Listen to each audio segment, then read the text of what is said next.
broadcasting on the DVC to all points unknown. If you're within the sound of my voice, you're listening to Welcome Home Podcast on the DVC.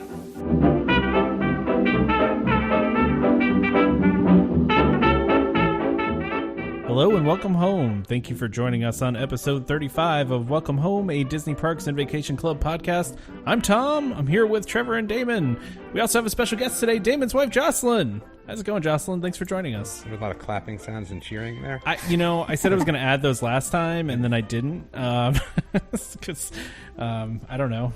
Probably because you told me to do it. I feel like if you didn't tell me to do it, I would have done it. That's understandable. Plus, all the work I had to do to bleep out your curse word in the last episode. I know. I don't even. Which I actually think those that listen to it, I thought it made it kind of funny. But anyway, we're excited to have Jocelyn on. Thanks for joining us. We appreciate it. Thank you for inviting me. Absolutely. So hopefully you can help us answer some of these questions we got. So we really appreciate all of our fans out there. We get so many nice emails, and I mean, we're just flattered every time from these emails that we get, and they're filled with questions too. So we get to answer these questions for you guys. Sometimes we do well, sometimes we probably don't do so well, but we're answering questions and we're getting them from you, and we like to hear from you. So first one today, we got Melissa, and Melissa writes in, "Hello. My name is Melissa. I've been listening and enjoying your podcast. I'm also a Disney DVC member. My home resort is the Polynesian Resort, so she's the same home resort as you, Trevor. Yep, so that's awesome. Might see Melissa around there.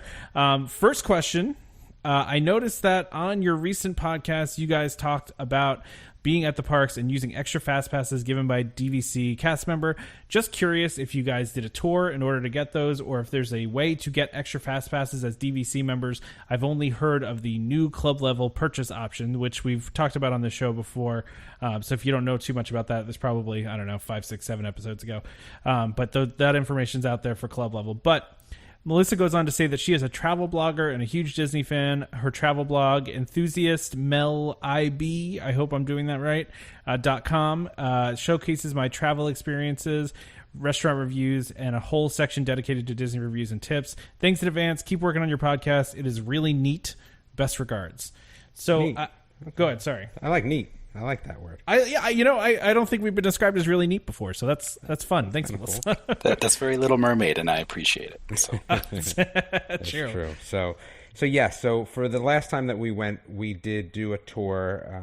This is our second take for this, so it's kind of easier this time around. But anyway, You're not supposed to tell them that. We did the tour looking for extra points for Saratoga on our cruise. So as I was saying, it makes a lot of sense because you're on the cruise, you have a lot more time to kind of sit around, and you're not rushing between park and park. And we sat and we're looking for some points. So we did get 5 times 3, 15 fast passes. So even though it was just myself and one of our travel partners that went, they gave us fast passes for the whole family. You cannot use those fast passes on, I'm going to again cheat a little bit, so my wife just told me this, the Dwarf Mine Ride, Frozen the Ride, and the 2 Pandora rides. I feel like there's still another one, though. I don't know why, but I feel like there's another one. I would assume it's anything tier 1, right? Yeah. So that would also include, like, Slinky Dog and Alien we were there Saucers. before that. Yeah, we were there before that. But it did not... We could use it for Test Track. Oh. And we could use it for... You could use it for Test Track. We used it for Rock and Roller Coaster. Could use it for Soarin'. It was just a few rides. It wasn't all the tier 1s. So... I think we used it for Tower of Terror as well. Yeah. Oh. Yeah. So it's just a few of the newer ones, I think. So did you guys have to? Could anybody use? Like, could theoretically Damon use all 15 of those by himself, or does it have to be? Like, you know what I mean? Like, did it have to be each person had 5 or whatever? So they loaded it on. So what you do is you see a cast member either in the park or at the hotel. We actually did it at Animal Kingdom, and Jocelyn, they just loaded them on our account, right? I don't remember.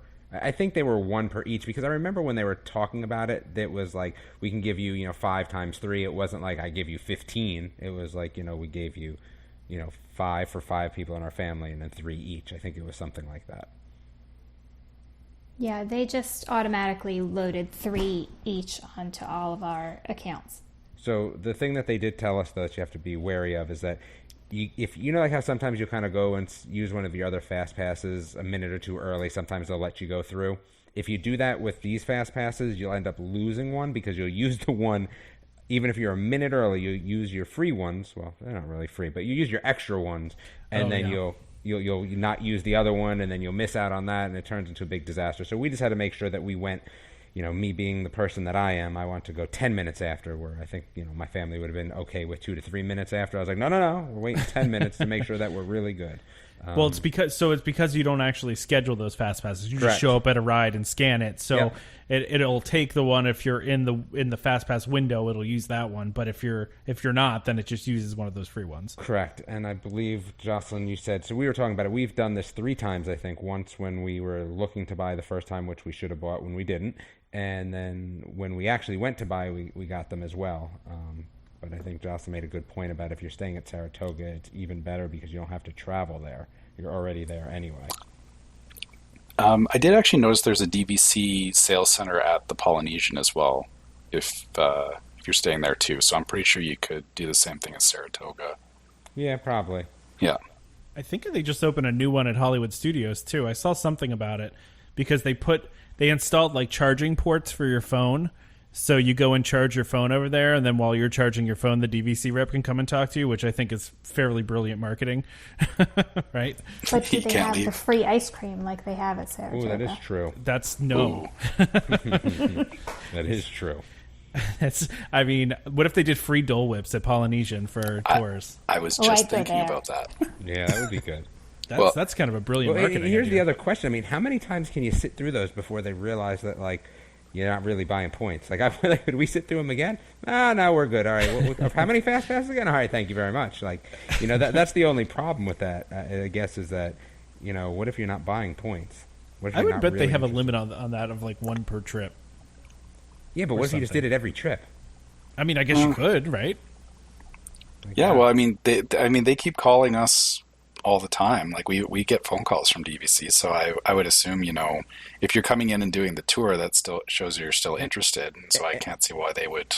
And it is interesting because I will tell you that if they had the points immediately while it's on the cruise, so the cruise is interesting because they have to call back, right, and use the super ocean phone to call back to see what points are available. Phone. Yeah, so it takes a little bit longer, and not that it's a big deal or anything, but I think if they had the points immediately, I might have bought them, but because they're like, well, we'll let you know tomorrow. And I was like, okay. And then by tomorrow, I was like, nah, I think I'm good. It was one of those things. So on the cruise, it's a little bit easier because most of the time you're not going to be boom bang. And that was with extra points. I guess if you were buying a new contract, it would be a little different. Was it high pressure at all, or were they? It's never high pressure. It never has been. I'm just curious. So the last one that I did was the highest pressure I felt like I've ever been in. And it was just because I think it was a new cast member. I think she was a little too gung-ho. She was just a little... the word's not pushy. She was just a little bit new, right? So it was a little different. And I don't think our personalities meshed as well as... Who was our guy, Jocelyn? What was our guy that we went to? Aldemar. He was awesome, right? So I think her, take on it was a little different. And again, so, it wasn't any pressure. I did not ever feel any pressure. And the thing is, a lot of times is that when you leave there, they're going to follow up via email. So again, that pressure is a little off of you anyway. That's kind of what happened to us. She sent us a message, an email, and I was like, oh, no, I'm good, right? And that was that. We were fine. And what you do is you just go to the parks and you mention who you spoke with, and then they just look it up because they tag them into your account. So it's an easy process. Nice. Yeah, I feel like I want to do that on my next trip just to get some free fast passes and maybe some ice cream again. Because that ice cream was pretty great. Not gonna lie. Well, since we're going to the Poly and we are actually talking about more points in the future, I will test if Dole Whips are on the menu, and I'll let you know. So they're usually pretty good at getting you whatever you want if you're going to spend a few $1,000s. So I'm sure they'd run down and get you one if that was the case. That's a very true point. If you're going to spend a lot of money, right next door to the Dole Whip stand, so I'm sure it's no effort. Be like, I would buy some more points, but I could really go for a Dole Whip right now. Or you could just go like we did and get what did we get? A free Dole Whip when we went to Disney this time, right? Right, because they were made an extra one by mistake. Jocelyn, is that what it was? We did. They offered a free one to the woman in front of me because they had made one in error. She was there by herself and saw that I was there with two teenage boys and said, you boys need this more than I do, and offered it out. But the cast member, I said, really, are you sure? And she said, yes. She said, we do this more often than you would think. If we make something wrong, we'd rather give it away than throw it out. Well, that's good. Yeah. You got. I thought it was because Damon was wearing his golden birthday button. No, unless it's my birthday. He will not wear it unless it is his actual birthday, not the day before his birthday, Tom not the is day well aware. after his birthday, his actual birthday. It has to be, right? Yeah, that's They probably think I'm making it up. See, now I have. Oh, somebody I else. never thought you were making it up. I believed it. I always believed it. I never thought it was made up. So. All right. Well, so Melissa, I hope that helps you out a little bit. Good luck with the travel blog. Thanks for writing in. Again, it's enthusiastmelib.com. I don't know. You know what? Like what we feel like is when Tom posts the episode, feel free to post a link to your blog underneath the episode. Please do. I'm sure Tom just obliterated what it actually stands for. So why don't you go ahead and do that? I mean, you're probably right. I'm not wearing glasses either, and I can't really see, so it's always good for reading. So we've got another great question in, and this one is from Mackenzie. Hey guys, my name's Mackenzie. I am a huge fan of your podcast. Huge fan. Look at that. That sounds good. It's not bolded though. That's just how Tom wrote. I should have bolded it. You're right. I should have just bolded it and made it seem like Mackenzie wrote that. But she's a huge fan though, guys. To give you a little background info, I bought into DVC in December 2017 at Copper Creek. I have no spouse or children, and my parents have been owners at AKL, which is Animal Kingdom Lodge, since 2008. I've never worried about not having something that I need since my family has driven from Tennessee. Now that I have my own points, I must travel, fly to Disney since I'm not stationed within driving distance. Something I have recently seen mentioned on Facebook groups are owner's lockers. I was wondering if any of y'all... I love the y'all in there because we live in North Carolina, so we like the y'all. I was wondering if any of y'all have experience with this, what your opinions of this service are, and if you think it's a good investment for someone who travels 1 to 3 times a year to Disney by air. Also, if you were to invest in a locker, what items would y'all store in your locker? I look forward to y'all's response. Thanks for your time. Thanks, Mackenzie, for writing in. So... First of all, she's probably a huge Dollywood fan. Let's just be honest. If she's from Tennessee, because she's in Tennessee, probably a huge Dollywood fan. Yeah. So this is a topic we are fairly. I don't want to say we're ignorant on, but I hate. I'm never ignorant on any topic per se, but yeah, I mean, and I always have an opinion. You always have an opinion whether you know the correct information or not. Yeah, exactly. So, go ahead. Was Trevor really going to say something? Yeah, I was going to say. I mean, it's not that we don't know about it.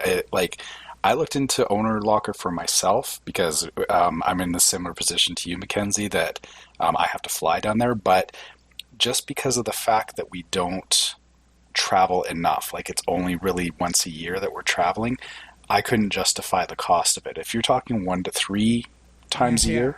I have to say is that I think it's more than that, right? Like I think 1 to 3 is still a tough number. So, Mackenzie, this is what we will say. We have reached out to Owner's Locker multiple times to try to get some answers and try to get them on the show, and we've been unable to do that. So if they actually are listening, maybe Tom will actually even tag them.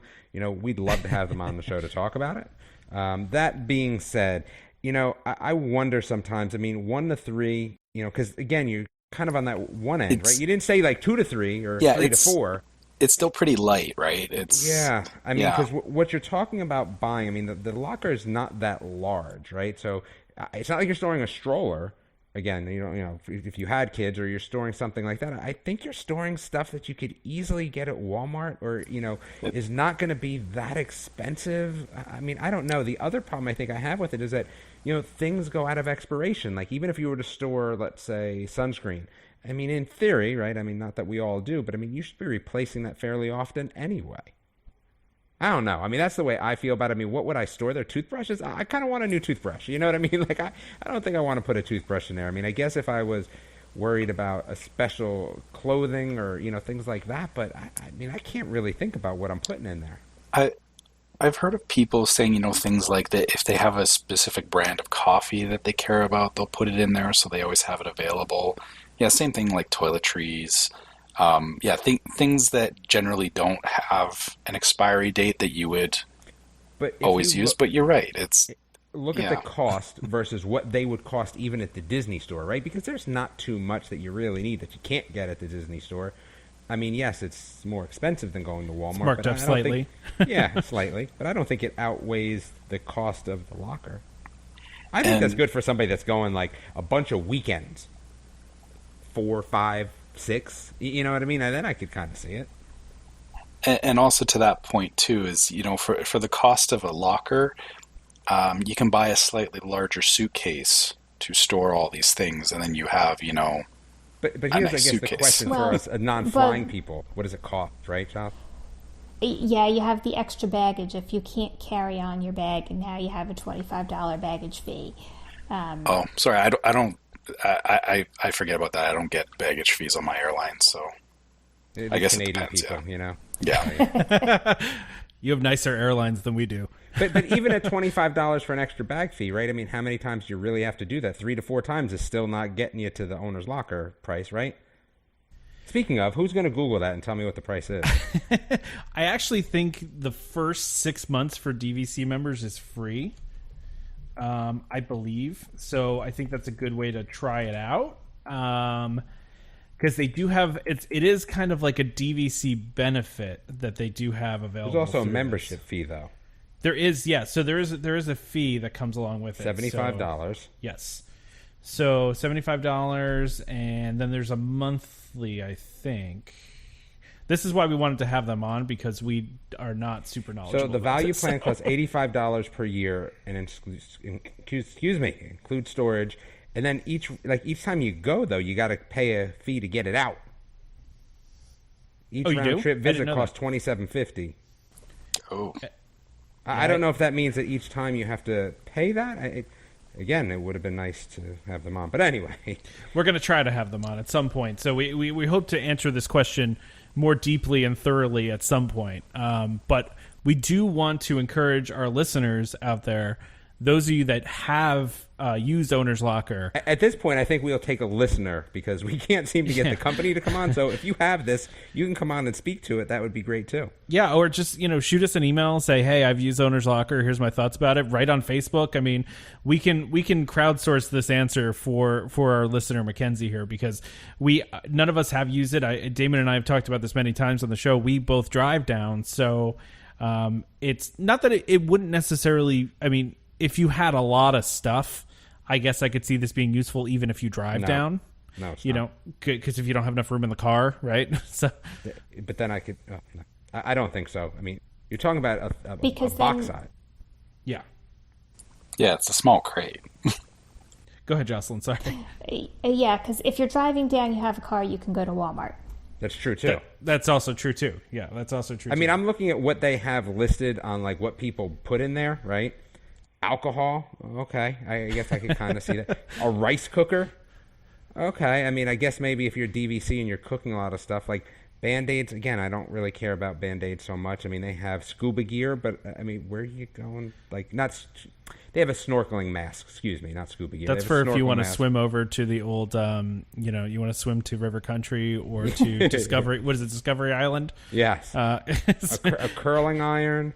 Like that sort of stuff, I mean, I guess. But the other things that they have there, like a flashlight, I don't ever need a flashlight. Mouthwash, I don't need year-old mouthwash. Why don't you need a flashlight on vacation? I don't know. They have crayons, a Brita water filter, which we bring a Brita water filter. But again, we're in the car. We're in the car. But yeah, you had mentioned that's what we were going to be talking about this evening, and I saw our water filter in the pantry today, and I said, that's something we could leave in an owner locker. But other than that, I can't. We buy a new one. Yeah, we buy a new one every time we go so far for $29. Again, I just can't get to that cost. That's true. The total cost of, what you have to pay to be a member. We're doing a really good job promoting this service, by the way, by saying no one needs it. Well, they know that. That's why they don't want to come on the show to talk to us. We just don't understand the use case, right? I guess this is the thing, is for all three of us, none of us have a use case for it. So that's where, again, our listeners, we need a different point of view on this, because I think it's people that travel there that are a little bit, either you're a little bit closer or you do a lot of weekends, right? So Jocelyn knows some people that, take a few weekend trips throughout the year. I think those are the people it's really good for, or people that go on a whim. I mean, just because we plan so much, there are a lot of people that do Disney on a whim. That's I'm going to Disney, all right, I'm going to Disney. And they don't have to think about all that because they're getting in the plane going and their stuff's already there. And the people that I know like to stay over at Fort Wilderness, so you might need more things if you're going to be camping. That's true, too. That's actually a great point, because if you're camping, there's a lot more stuff that you're going to need. You're not going to be able to bring like your camping equipment with you on the plane. You can, but that's a spot where it would probably be cheaper to have the owner's locker. And that equipment is not something you'll need while you're at home during the year necessarily. So you can leave it down there all the time. Especially if you're cooking, you can't put those one of those, what are the butane, the little stove. You can't bring on a plane anyway. Yeah, you can't bring that on a plane. Yeah. So but also if you think about it too, I don't know if you guys have ever done this, but one of the times we went down, we had 4 people in our room, and we did an Amazon Prime pantry delivery to our resort. And, it was just our Amazon. We just ordered everything on Amazon ahead of time, and then it came, and we had all of our food and everything that we needed. So, I don't know. That's an option, too, because we didn't even have to go to Walmart. We didn't have to go anywhere. We just did it all through Amazon. So, I guess I could see it for more stuff that's, not perishable stuff. I don't know, like you were talking about toiletries or towels or whatever, right? But I don't know. That's why we really want to hear from everybody here. Like, how do you use it? Is it something you use? What do you use it for? Things like that. Sorry, Trevor, were you going to say something? I was just going to say, Amazon Prime, there's multiple services that, like Disney Dolphin, Garden Grocer, there's so many ways you can get stuff delivered to your room now that... Because you use the Disney Dolphin one, right? Disney Dolphin, is that it? We've used Garden Grocer. I'm actually going to be trying Disney Dolphin on my next trip here, so... Okay. Yeah, but yeah, that like I said, I just don't see... even as someone who flies, and we're only going once a year... I don't see the value behind it. So, yeah. I'm with you. I don't see it either. So, anybody want to mention anything else before we move on from Mackenzie here? No. Let's so, talk about Toy Story Land that we didn't go to. Wait, do we have Toy Story Land stuff to where we... It's next. Yeah. Oh, yeah, look at that. Okay. Mm-hmm. But Mackenzie, thank you for writing in. Thanks for being a big fan of the show. We really appreciate it. And like we said, we really encourage listeners out there, if you do use Owner's Locker, and you have a good or bad experience with it, please shoot us an email right on Facebook. We want to hear from you so we can help our good friend Mackenzie here out with, how you guys use this and what your thoughts and uses for it are. So... the next thing we got on the schedule today, there's not a lot of DVC news going on right now, to be honest. So we're talking park stuff, and we're talking about stuff that Damon doesn't care about, which is Toy Story. I care about this. I care about it because the holiday overlay is coming to Toy Story Land this year. So to me, I love toys. Again, Toy Story Land from a ride standpoint is different than how I feel about overlays. Thematically, how yes, it looks. Thematically, I think Toy Story Land is great. Ride-wise, I'm not all that thrilled, but a holiday overlay sounds awesome. It does, right? Yeah. I feel like there's so much they can do with it, too. Because it already has a built-in Christmassy holiday sort of feel to it, because there's toys. With the lights, yeah. And there's toys, right? Well, the lights are already Christmas lights, right? So yeah. That's the cool thing about this. So I'm glad they're doing this. This kind of follows the trend that they've been doing with, they did this with Cars Land, and they're continuing Jingle Bell, Jingle Bam, I think is the name of it. Yeah. Yep. Which I think I saw when I went Christmas a couple years ago, and it was pretty good. I don't know that the thing that it's based on, though. What is it? Prep and Landing is the name of the... That's awesome. You don't know that? There's watched 2 of them, I think. I've watched bits and pieces of it. I haven't seen the whole thing. The first one was good. Second one was okay. Good too. Yeah, they were good. I'll have to check that out. But they haven't shared a lot of details about this. Really, the only thing they've said is that alien swirling saucers will get holiday-themed music, which, that's fun.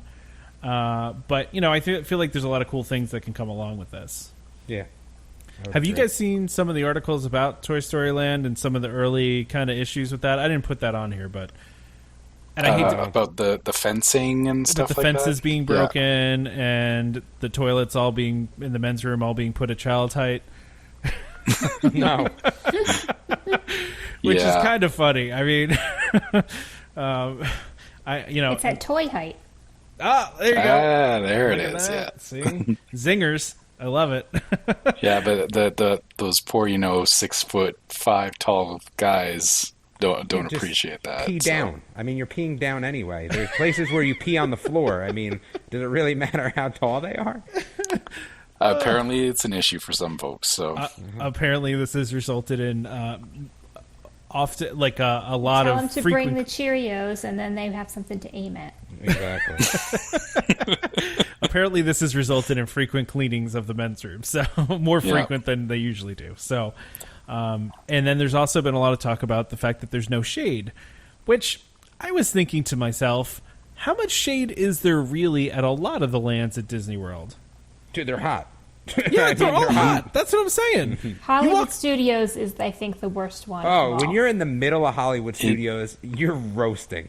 Yeah. Yeah, the middle of those streets are brutal for sure. Yeah. We figured out real quick to just make your way through the gift shops because it's and I think crazy. that's what the issue is, that there is no air conditioned gift shop in Toy Story Land. So I think that it's missing that place where you go and hide, Go have a Pop-Tart and keep it moving, right? Have a Pop-Tart and keep it moving. They've already also ditched one of the menu items too at Woody's Lunchbox. It better not be the s'mores. It's the Monte French Cristo toast. is what they've taken off the menu. So as long as it's not the s'mores French toast, because I need to taste that before they close that down. It does look amazing. Yeah. Speaking of food, did you guys see the 2-foot-long hot dog they had? Yeah. Did you see that? Yeah, it looked good. Yeah, and I don't even like hot dogs. It still looked good. 2-foot-long hot dog. I feel like the first half foot would be good, and then the rest of it would be full of regret. So there's no way you eat that by yourself. And it looked heavy. It looked like you might need two people just to hold it. It hung off the sharing item. Yeah, exactly. It seems like a very messy sharing item, though. Could you imagine all of us sharing a hot dog? We'd be wearing half of it, I'm sure. I told my wife we could Lady and the Tramp that. Eat it from both sides at the same time. We did that with the footlongs at the water park. Oh, that's true. Yeah, you guys did. I don't eat hot dogs, but they did at the... Where was that? Blizzard Beach or no, Typhoon Lagoon? Typhoon Lagoon. Typhoon Lagoon, yeah. Yeah, I know we got off on a weird tangent here, but I think it's always fun when we talk about food, personally. Mm-hmm. Yeah. Oh, they also have edible cookie dough going on, too. I don't know if you saw that, too. Which, all cookie dough is edible, but this is, cookie dough without the eggs. Okay, if you... Yeah, I was going to say... We just had this discussion, though, because we were just talking about this. You still have to cook the flour. Flour can still have salmonella, right? So the flour has to be cooked. And the eggs, yeah. Well, there's no eggs in it. So when you make the edible cookie dough, there's no eggs, but there's still flour, but people don't realize that you still have to cook the flour. Well, maybe now we're definitely tangenting. Now we're like Food Networking tangenting. We're way off the reservation. But no, I so I guess what I would ask is, so what do you think they're going to do in Toy Story Land for the holiday overlay? There's going to be a lot of presents. There's going to be a lot of things like that. I think they'll pull some things out of Toy Story, but I think it's going to be a little bit of the opening of toys, obviously, right? That makes sense. I think they're going to go that route. I mean, I just think it's another good thing to add to Christmas, holiday overlay. That's something new and different, right? I mean, again, I have not been yet. My wife has been, but I really want to go to see some of the Christmas stuff, and this is just something new to see for the people that have already been. Now, I'm a little surprised that they announced this as quick as they did, because it's like the land has only been open for like a month, and they're already saying, yeah, we've got a holiday overlay coming. And that's an interesting point. The sarcastic voice in the back of my head is also saying, where's our Avatar land overlay? But Pandora doesn't have Christmas. Yeah. I mean, come on. Do the Na'vi celebrate Christmas over there? No. I'm sure it's under a different Kwanzaa. name. Yeah. Something like that. Some form of like alien Kwanzaa or something, like. Well, I did see that they're doing Diwali over at which is Animal cool, Kingdom, I think. which is awesome. Yeah, I would agree. I think that's pretty neat. It fits perfectly with Animal Kingdom too. It does. Yes, I would agree. I was just thinking, Jocelyn, were you going to say something? I saw you popped in there. No, I'm good. Okay. I was just thinking to myself, they can't do a Christmas tree at Toy Story Land because it would have to be the most giant Christmas tree ever, right? It would be like the one in New York. It would have to be. It's possible. I wonder if they'll do just the bottom of the Christmas tree. Ooh. Oh, interesting. From the toys' point of view. That's interesting. How do they pull that off? I was thinking like a Grand Californian, or not Grand, or Grand Floridian scale Christmas tree, where it's like 5 stories tall. That would be cool if they did that. I mean, I hope they do something like that because otherwise, I mean, I like when they do all the trees. I think the trees are cool. And they are bringing back the projection show on Tower of Terror, too, which I've not seen in person, but I watched videos of it, and it looks really cool. I don't know if you guys watch that at all, but yeah, it's really cool. Yeah, I'd love to be there for that, too.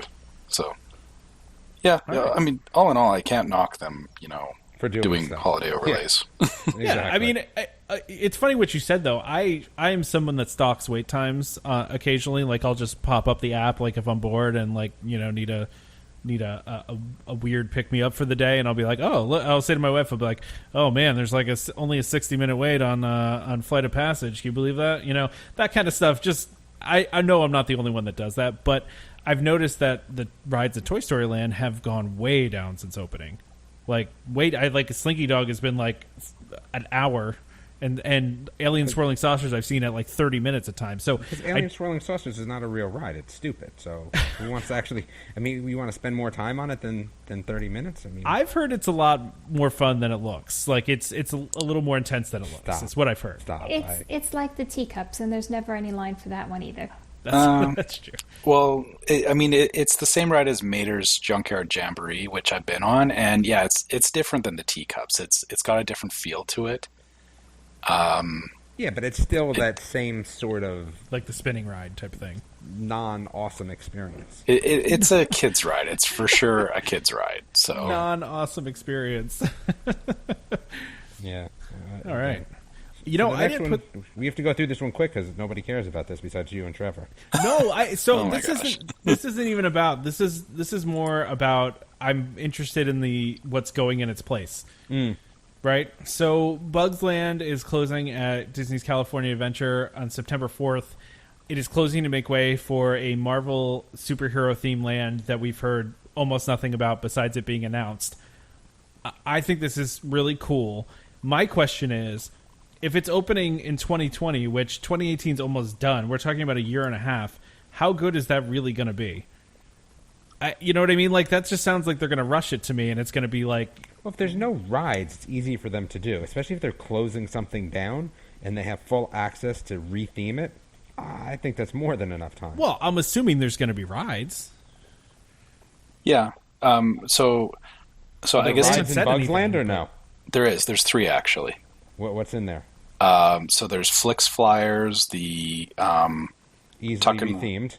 Tuck and Rolls, bumper cars. All rides that are easily rethemed, though, right? Well, no, I mean they're like They're very kiddie ride, right? They're extremely kiddie rides. And I thought there was there's a splash park in there. There's not a third ride. There's a splash park in there. That's what I was thinking of. And that one ride, the Flyer one, is actually moving to Pixar Pier. They're retheming it as an Inside Out ride. So yeah, they already have a plan there. But yeah, here's the thing: is that they technically already have this land kind of halfway done, because they already rethemed Tower of Terror to be the Guardians of the Galaxy ride. So that's a valid point. Yeah, because the thing is if you look at the way it's laid out, is you've got Buena Vista Street, Bugs Land, and then Cars Land, and right now that transition from Buena Vista Street to Bugs Land that's right where Tower of Terror is. So they'll just kind of cut that off and say this is now part of Marvel Land, and then extend it over to Cars Land. And I don't think 2020, that's a year and a half. I think that's totally doable. I guess if it's the end of 2020, right? Then theoretically you could be talking 2.5 years. Yeah, and that's enough to build the Spider-Man ride we've been speculating that they're going to build.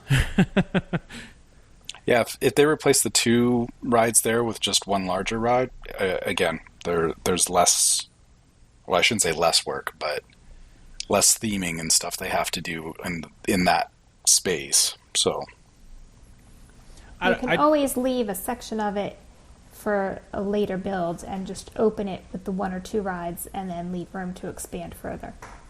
That's true too, because their space is a premium there as well. So they may not even use all of the space that Bugs Land is sitting in. Is Bugs Land a decent size? No, it's pretty tiny. Okay, so it's not like they could put some huge ride in there. No. Okay. No, it's about half the size of Radiator Springs. Oh wow, okay. Yeah, it's like it's literally walking through there. Like we walk from there from the Radiator Springs Racers over to Tower of Terror, and it's like a 2-minute walk. Oh wow. Okay, so it's not something where they could put a huge ride in there. No, definitely not.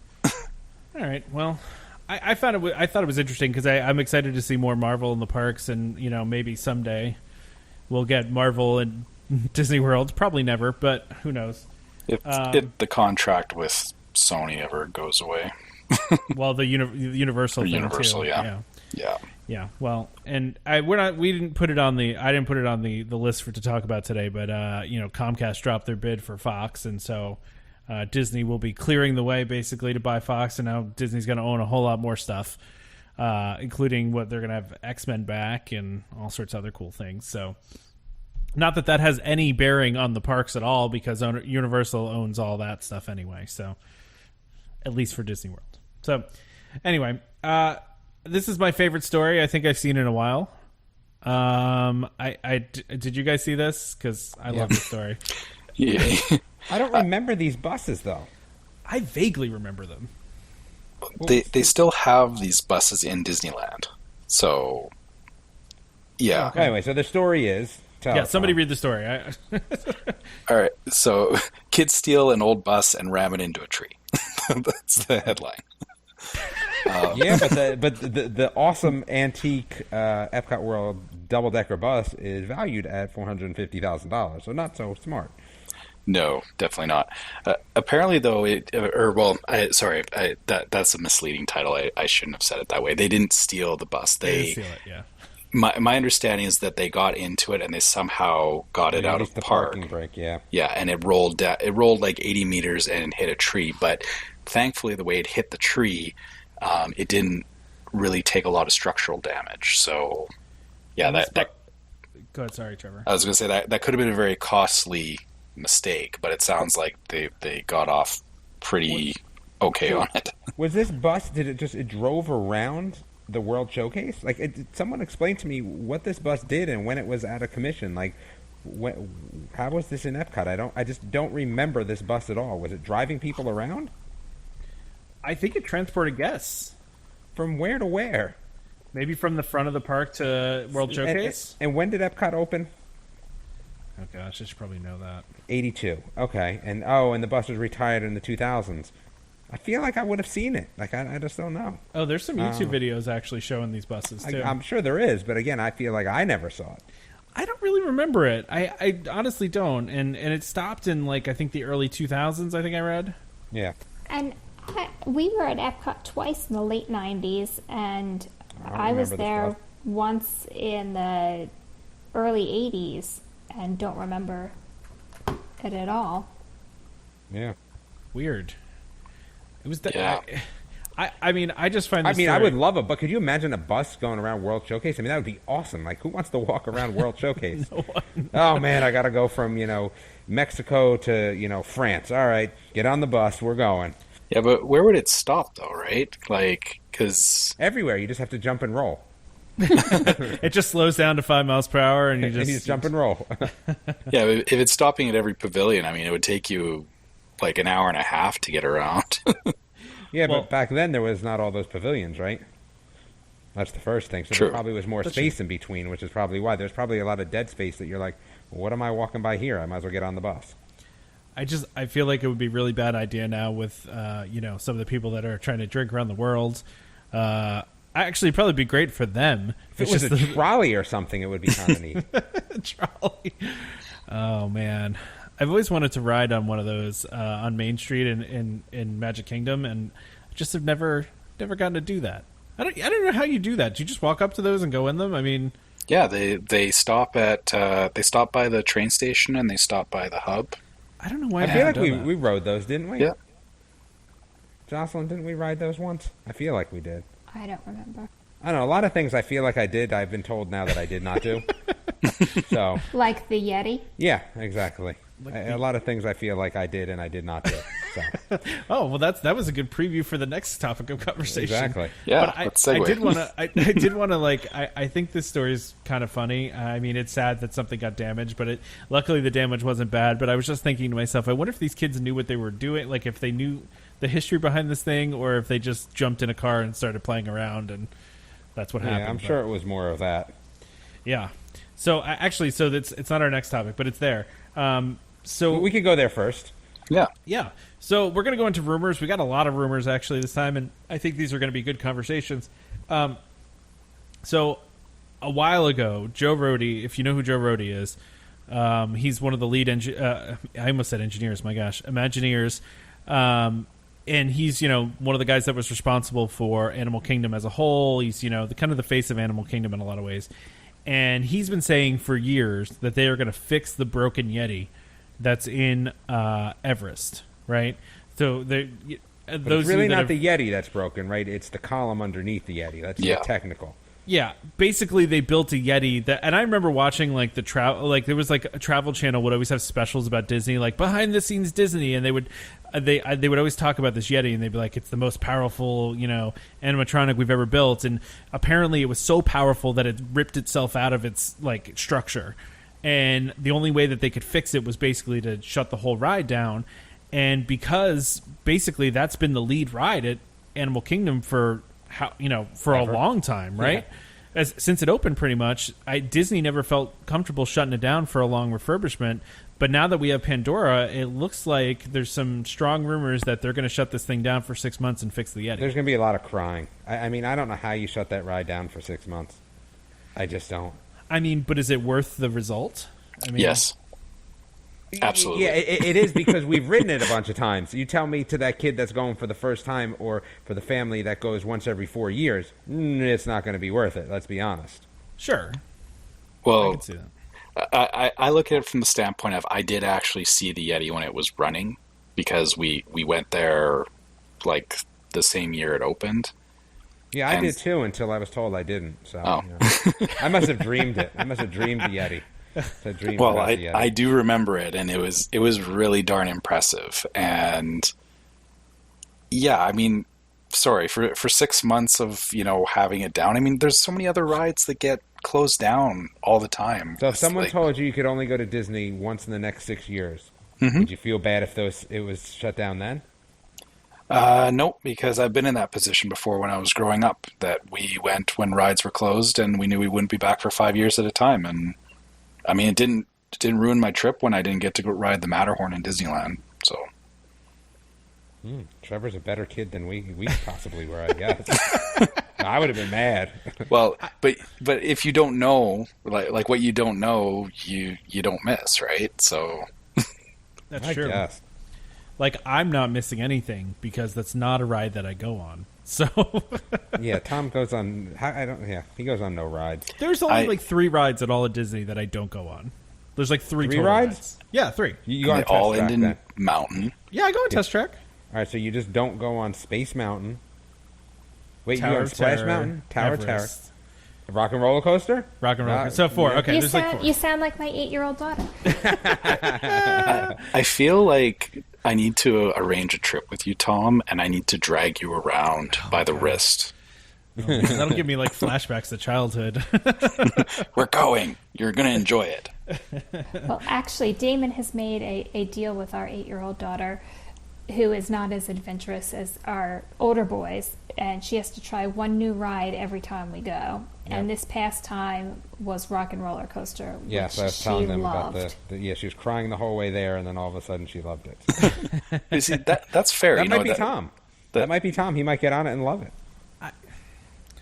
I mean, I might. I don't know. I probably would. The first time I went on Test Track, it's funny. I like my favorite part of Test Track is the end of Test Track. The fast part. Yeah, the fast part is my favorite part. I don't like the part inside as much where you're speeding up in the dark, and I don't know, for some reason that part I'm like, that's the part I don't like. And then when we go outside, I'm like, I love this. This is great. I don't know. That maybe is weird, but that's the part that I like the most. Okay. I don't know. I could probably do Everest. I don't like backwards stuff either. Backwards is not fun for me. Well, it's not that long, but yeah, okay, yeah, it's intense. I don't know, but I think it would be cool because I think the Yeti. I'll put it to you this way: I would be more likely to go on it if the Yeti was working. I'll put that out. Okay. And I like I said, just knowing the difference between the proper Yeti and Disco Yeti, I mean, Disco Yeti. I will take the real Yeti any day. So, well, here's my question: what if they wait to do this until Star Wars opens, and then no one cares about any park except for Hollywood Studios? Right? I mean, that's fine. Too. That would blunt it a little bit, right? I don't know. Yeah, I mean, I guess, but you know what the nice thing about Everest is that there's usually never a huge line on Everest, so even when you have a day where all the good rides are kind of like super busy, Everest is still respectable, and there's the single rider, right? There's a lot of ease on getting on and off should you need to do that ride. I'm sure part of it is because it's high capacity, and they really run people through that thing pretty quickly. They do. Yeah. So I mean, I don't know. I think it'd be cool. And so just so you know, this is from WDWNT. They have they said that some internal sources told them basically that they are working on this. And Joe Rohde recently tweeted. Somebody tweeted to him. Remember that time that Joe Rohde promised he was going to fix the Yeti, and then kind of like a snarky GIF or something after that, and he was like, "I'm still on it" or something like that. So it seems like this might happen. 6 months is a long refurbishment for a major ride like that, but if it results in the Yeti working again, I think it's worth it. So, anything else you guys want to say about that before we move on to this next one? Not until they fix it. Have you guys seen this massive building that they are building for the Guardians roller coaster? Mm-hmm. Where Ellen's used to be? Yeah, it is insane how big this building is. Stupid. But see, you're not mad about it. Like you will enjoy the ride probably. I'll enjoy the ride. Ellen just should have stayed. Ellen was the best. Yeah. Do you see they took down all the tiles in the front of the all the reflective tiles from the front of that? Are they selling them? Like I can see myself getting one of those. Like I saw that recently. Like you could buy the lights for the electrical parade that they put them in a special thing. And did they really? Yeah. Is that legit? That's legit. Yeah, legit from Disney. And I was like, man, wouldn't that be cool if they did something like that with Ellen's? Like I get a dinosaur head or something in the house. Like that would be great. That'd be really cool. They were selling too. There was an auction where they were selling off, I guess, in the stretch room in the original Disneyland. They were like hand painted paintings that in the stretch room. That. Yep. Yeah, and they were selling those off, the original ones. And I was like, man, if I only had like $500,000. Yeah, exactly. I'll just take, like I said, I'll take one of the reflective tiles from Ellen. That would be awesome. That would be cool. I don't know why they're not selling those. They really should have. They probably just destroyed them. I mean, honestly, they probably just chipped them off and threw them away. Yeah, that would have been kind of neat, though. But anyway, so there's this massive building, and you can see it from pretty far away. And there's been a lot of rumors about what Disney's going to do with this building. But they're again, this is WDWNT that's reporting this. They're saying that Disney has no intention whatsoever of theming this building. So it's just going to look like a show building. I, at first, thought this was like, that's kind of lazy and terrible. But then I also think to myself, okay, well, when they expanded Soarin', they didn't really hide that building either. You can see that building pretty easily. And Soarin's not themed from the outside. Exactly. I mean, it just looks like a building in the distance, right? Yeah. So that's kind of, it seems like what they're going to do with this, but this is also a huge building. Yeah, but same thing. And the other thing I think about is that going to be like Guardians of the Galaxy kind of secret mission-y, like, you know what I mean? I don't know. It sounds to me like they're hedging their bets that, it's not going to be super popular and they might have to repurpose it again. Oh, yeah, I don't think so. Yeah. I mean, this is Guardians of the Galaxy. Again, while we haven't seen the movies, which I've admitted to, I mean, they're pretty big. I think they're pretty big. They're good movies. You should really watch them. Yeah, it's on You our really list. just get around to that. I think the other thing, though, too, is by not theming them gives them a lot of overlay options.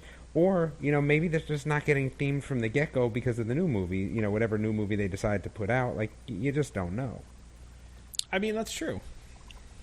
I'll also say this, too. The area that they're going into is Futureland, right?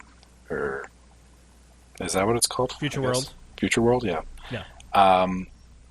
And so, I mean, everything around there, like, yeah, they've got a certain amount of theming, but there's really...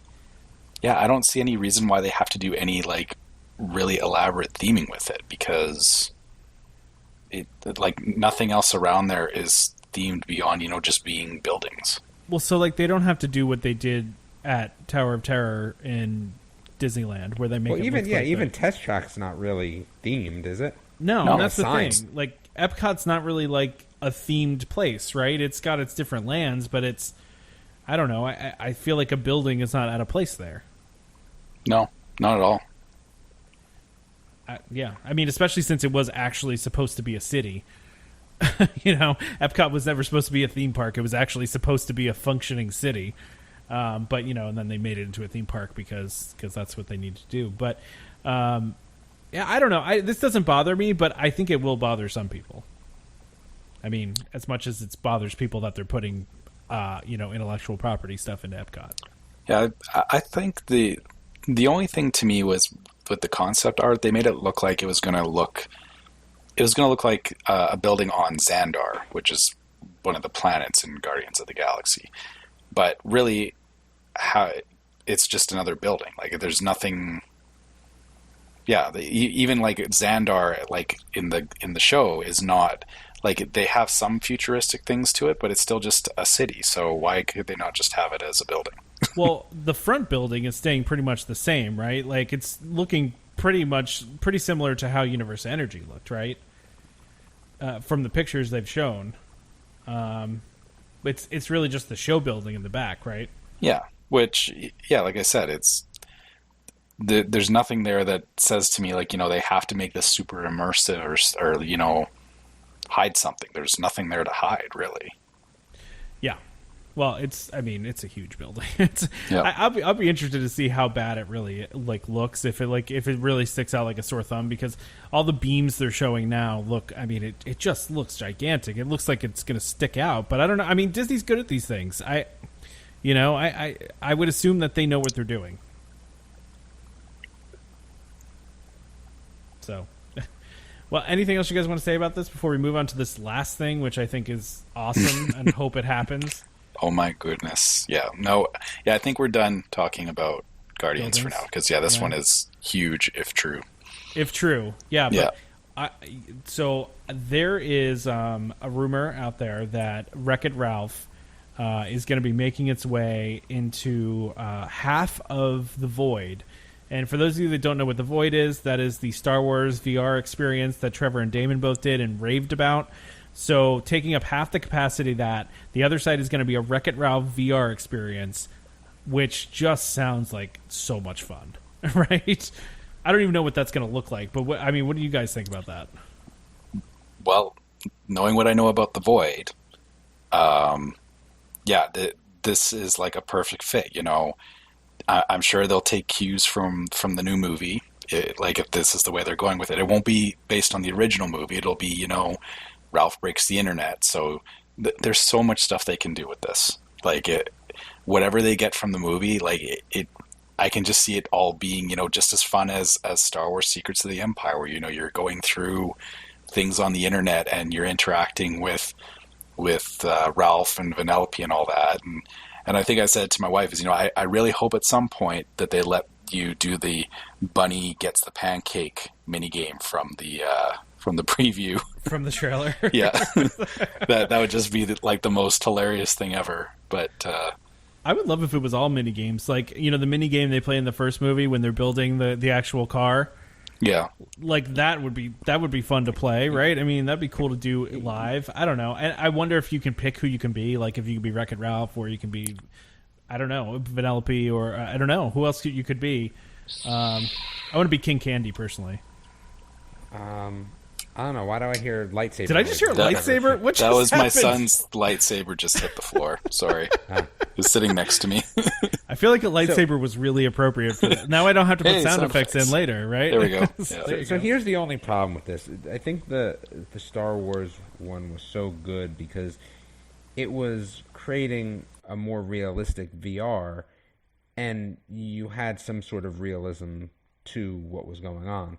The Wreck-It Ralph one is going to be like a cartoony VR. Like, it's not going to be real. And I think the other ones that The Void has done, I think they've done Ghostbusters, and I think they've done some sort of like demon-y sort of one, I think lend themselves a little bit better to the realism of what you're trying to accomplish. I feel like this could be a little dumbed down of an experience, and I don't mean dumbed down, but, like not as great of an experience because you're trying to recreate a world that's not real. Well, now I did not do The Void, but I think, and although I heard it was amazing, I didn't really feel like I missed out too much on it because I'm not huge into Star Wars, and you can all kill me later. But this sounds way more appealing to me, someone who's not a big Star Wars fan. So I think that you're just widening the net for people to do The Void that wouldn't necessarily be drawn with the Star Wars theme. I wonder if they'll be able to bring down. So one of the requirements is the backpack and the weight. I wonder if they're going to go through a process of bringing that down so that younger kids could do this. And then you're right, I could see, somebody like yourself and some younger kids, wanting to do this over Star Wars if they were not Star Wars fans. I think the other thing that I feel like is, and I know Trevor did this twice, and I think if I could have done it twice in one trip, I think it would be cool. But I think once you do it once and then to go back again on another trip, I'm not like crazed to go back and do the Star Wars one, even though it was probably the most awesome experience I've ever had, and I probably would have done it again while I was there. I think, when you kind of come back and, reflect on it a little bit, if there's not a new experience, I don't think I'd do it again. So if they continue to update, like if they do continue to have Star Wars in there, which I'm assuming they are going to, and they update it with stuff from, like, let's say the next Star Wars movie, would that make you want to go again because it's a new experience? It's not even like that. It's not not to one movie specifically. It's just Star Wars in general. It's an experience. Yeah, they did actually design it that even though it does tie into some of the characters, it actually follows more the Rogue One storyline than the main storyline. So it's not. Yeah, they don't have to bind it to a particular movie. They can actually do whatever they want with it at this point. Well, and I guess that's the great thing about The Void, right? Is that they can change the story up, they can change the subject up, there's all sorts of stuff they can do with it. I'm just going to be interested to see what they do with Wreck-It Ralph, because I like you said, Damon, I understand where we're going into like a cartoon world, but I kind of like the idea of turning myself into animation, right? I don't know. I think it would be kind of neat to look down at my arm and have it be an animated arm. Is that weird? I mean, well, no, I guess to me it's, that Wreck-It Ralph speaks to my inner gamer, because my inner gamer is very loud. And that's what excites me about it the most, is that, Ralph, even though, the new one is all about the internet and everything, it's still a video game character and all that. So yeah, like all the mini games and all that kind of stuff. That's what's more exciting to me than, necessarily it being, super realistic or anything. I'm okay with the cartoony, more kid-friendly kind of stuff, I guess. So yeah. I wonder where I hope this happens. I think it will be very cool. And kind of like Jocelyn said, I think it'll open this up to a whole new audience too. I'm assuming as the technology gets better and better too, that they're going to be able to reduce the size of the packs that you're wearing and things like that. I wonder, this is kind of random, but I wonder, would they be allowed to do a Marvel thing with the Void? Because how cool would that be? I would be on board for that. Yeah, I would assume it's no different than Star Wars, right? If they can get the licensing for it and everything, then but why is it not? a ride, right? Does it apply to the Universal? Does it apply to the Universal contracts? I wonder. Or would they just dance around that? Well, I mean, they have We been. can always Just, Guardians of the Galaxy it, right? You don't necessarily have to use the characters from the other shows. Well, That's you can use pretty much everything except Spider-Man, because they can use Avengers. They can use They still have Guardians. X-Men over there, though. They have X-Men at Universal. Yeah, They so, have okay. Dr. Doom. So they have Fantastic Four over there. So there's a lot more over there than Spider-Man. I didn't think they could use any Marvel for rides. I thought that was what the deal was with Universal. Was they couldn't use any Marvel for rides east of the Mississippi. Well, no, because they had they've got Star-Lord there right now, and they've also got Doctor Strange. Well, so from what I read, that was Disney kind of testing the waters to see if Universal got mad and tried to call them on it. You know what I mean? Because I don't know. I don't know the details of that. And nobody knows the details of that. I was always under the impression that with that deal with Universal, they weren't allowed to build any rides or attractions. Well, based on Marvel. I don't know. What And that Void Guardians of the constitutes. Galaxy didn't qualify for that. That was different because it was newer and wasn't part of the deal or whatever. I mean, they could do something like that, though. There's nothing to say we can't have a Guardians of the Galaxy Void Yeah. experience. Yeah. I mean, I think you want to tie everything together anyway, right? What do you mean tie everything? Oh, like tie. Well, it because together. if you're gonna put a ride in there that's Guardians of the Galaxy, then it would make sense to do Guardians of the Galaxy in the Void, right? The same thing with Star Wars. It's an extension of what they already have. That's true. Yeah. Well, I mean, there's a million different applications for this because now with the Fox acquisition, Disney owns I think they own Predator. I think they own Alien. They could do an Avatar thing. They could do you could be Na'vi and you could do some stuff with that. I mean, I feel like the possibilities are endless with this, right? Yeah, I mean, I'm sure it takes a lot of time and money to develop, but yeah. Oh, sure. But I'm sure they'd make it back, I would think. So. Oh, yeah, I'm sure. Yeah. Oh, yeah. No question there. I mean, this is why we're talking about a rumored Wreck-It Ralph thing, because obviously if the Star Wars one didn't do well enough, that they wouldn't be looking at branching out, right? Exactly. Now, they're splitting their current space to do half Star Wars and half Wreck-It Ralph. Are they going to expand? I mean, you're talking about possibilities of doing a lot of other different themes, but they would need more room. That space is small over there, yeah. Yeah. And is that building's attached to a toy store, isn't it? Once Upon a Toy? It's not attached anymore, though. The Bippity Boppity Boutique is attached to it on one side, and there's a store on the other. But they're not physically, you can't get from one to the other. You have to come outside to do that. Oh, yeah. They're, just right up next to each other, basically. But you can't, go from the Void to... Correct. Without going They outside. have a shared wall. I don't think that they're connected, passage-wise, but there is a shared wall there. Oh, okay. Well, I guess still, I think. Yeah. It'd be awesome they make a Toy Story one you could just bust through the wall. Go to the yeah. toy store and just start taking stuff. I mean, I feel like a Toy Story one would, be even more popular than a Star Wars one. no. You don't think so? Nope. No. And I love Toy Story, but no. It's not the same following. It is not. That's fair. And a lot of what I'm assuming Lord a of lot the of Rings would be awesome. I feel like you need some element of shooting in there, though, right? Because what you guys are... I mean, you're carrying around a blaster, right? Yeah. Yeah. So, that'd be hard to do Toy Story without, some element of shoot. I mean, I don't know. Well, you could be Buzz and Lasers, have and Zurg and Yeah. Mm-hmm. go with that storyline. Have a little light that blinks. Yeah, exactly. References. Okay. So this is the time of the podcast where we start getting a little silly. So we know it's time to wrap it up. Is there anything else you guys want to talk about before we let go for the episode here? Nope. All right. Trevor, did you get around to watching the Three Caballeros? Actually, I did watch the first episode, and Damon, I agree with you. It's really good, and I like the art style of it, and I do want to get more of it for sure. So yeah, I would agree. Yeah, we have to wrap this up because Disney Quizney is on. Oh, okay. And I'm sure you guys don't even do it, which is again hurtful. I don't even know what you're talking about. Exactly. Yeah. I don't. What is that? What is that? You got to tell me really quickly. Disney Quizney?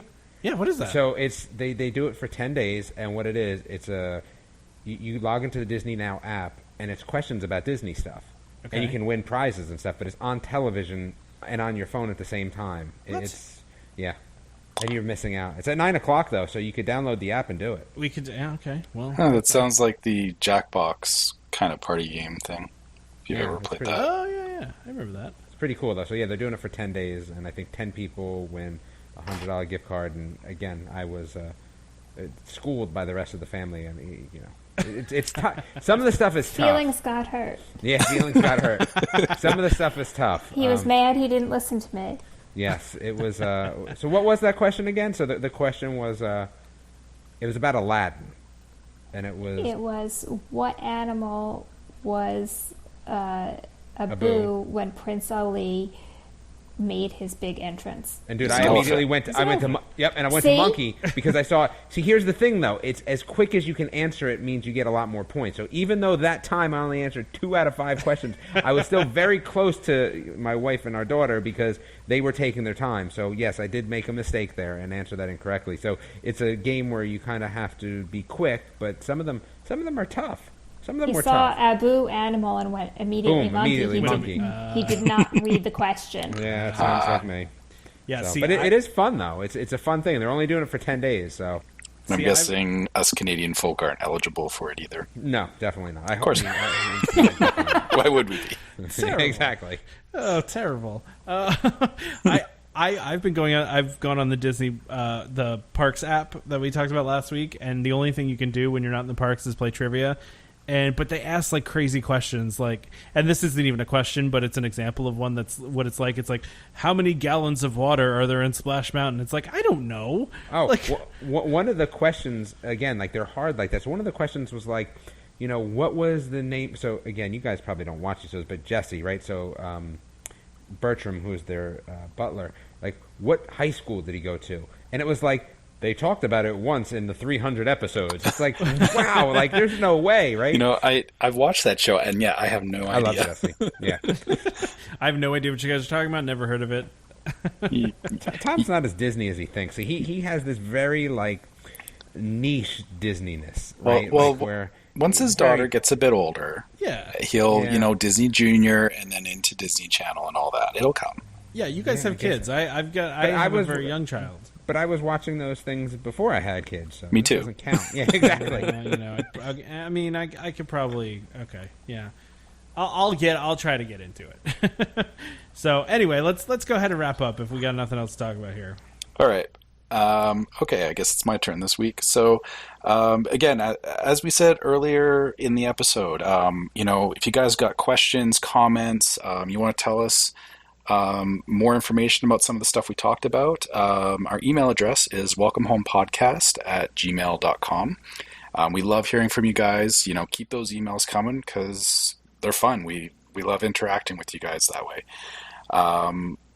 I will mention the website here. I don't know why we keep mentioning the website, but it's www.welcomehomepodcast.com. We're contractually obligated. Yeah, something like that. Yeah, sure. And yeah, as usual, please, guys, tell us what you want us to talk about. If you got questions, if you got things about DVC you don't quite understand, we'll try our best to answer them. We're obviously not, experts in every field, but we try to find this stuff out too because we enjoy learning about it alongside you guys. Outside of that, if you guys want to find us on social media, our biggest presence obviously is on Facebook. You can find us on there at Welcome Home Podcast. You can find us on Twitter at Welcome Home Pod and on Instagram at Welcome Home Pics. Yeah, and don't forget to subscribe to Welcome Home Podcast so you can be reminded every time we release a new episode. You can find us, despite what the website says. I learned the other day the website says we're only on iTunes. That is not true. You can find us on Apple Podcasts, Google Play Music. You should update that. You probably should. We're in a lot of places. So Apple Podcasts, Google Play Music, Google Podcasts, TuneIn, Stitcher, just about any place you can find podcasts. You can find us just by searching for Welcome Home. And of course, as always, a reminder to our listeners, Welcome Home Podcasts for entertainment only. We are not employed by the Walt Disney Company, and as such, any and all opinions we express on the show are our own. So if you have a question, about a real question, not that the ones we get are not real, but, if it's something serious you need to talk to somebody from Disney about, talk to a DVC representative for more information, or a Disney cast member. You can join us next time for more Disney Parks discussion. Of course, more DVC talk. We hope to see you all real soon. This is Skipper Albert AWOL, the voice of the jungle, signing off from Welcome Home Podcast on the DVC. We do a huddle when we hit a chair. How she can cuddle is no man's affair. I looked around from pole to pole, found her in a sugar bowl.